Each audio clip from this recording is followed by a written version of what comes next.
என் இனிய எந்திர கதை, எதிர்காலத்தை பத்தின கதை.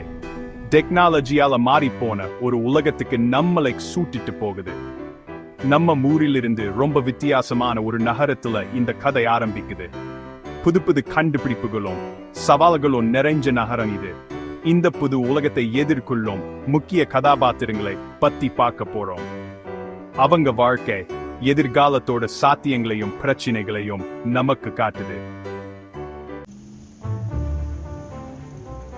முதல் அத்தியாயம் எதிர்கால நகரத்துல நடக்குது.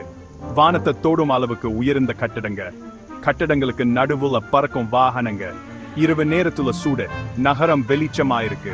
ஆனா வெளிச்சத்துக்கு கீழே இருட்டு இருக்கு. டெக்னாலஜியால எல்லாருக்கும் நல்லது நடக்கல. இந்த அத்தியாயத்துல முக்கிய கதாபாத்திரங்களை பார்க்கலாம். முதல்ல மாயா, டெக்னாலஜி மேல ரொம்ப ஆர்வம் உள்ள ஒரு இளம்பெண்.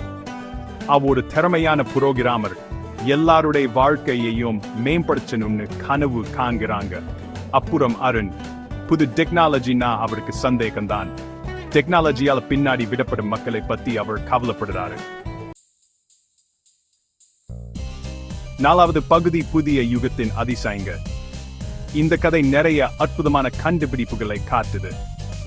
மொழிகளை உடனே மொழிபெயர்க்கிற கருவிகளை மக்கள் பயன்படுத்துறாங்க. வீட்டை சுத்தம் செய்துல இருந்த அறுவை சிகிச்சை வரைக்கும் ரோபோக்கள் நிறைய வேலைகளை செய்யுது. தகவல்கள் மின்னல் வேகத்துல பயணிக்குது.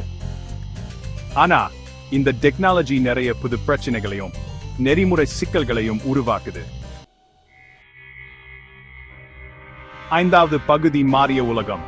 டெக்னாலஜியால சமூக அமைப்பு மாறி போச்சு. பணக்காரங்களுக்கும் ஏழைகளுக்கும் இடையிலான இடைவெளி அதிகரிச்சுட்டு இருக்கு. பணக்காரங்களுக்கு தான் சிறந்த டெக்னாலஜியும் மருத்துவமும் கிடைக்குது. ஏழைகள் அதுக்கு ஈடு கொடுக்க முடியாம தவிக்கிறாங்க. இது நகரத்துல பதற்றத்தையும் மோதலையும் உருவாக்குது. டெக்னாலஜியை புத்திசாலித்தனமா பயன்படுத்துறதுல நமக்கு என்ன பொறுப்பு இருக்குன்னு இந்த கதை முக்கியமான கேள்விகளை கேட்குது.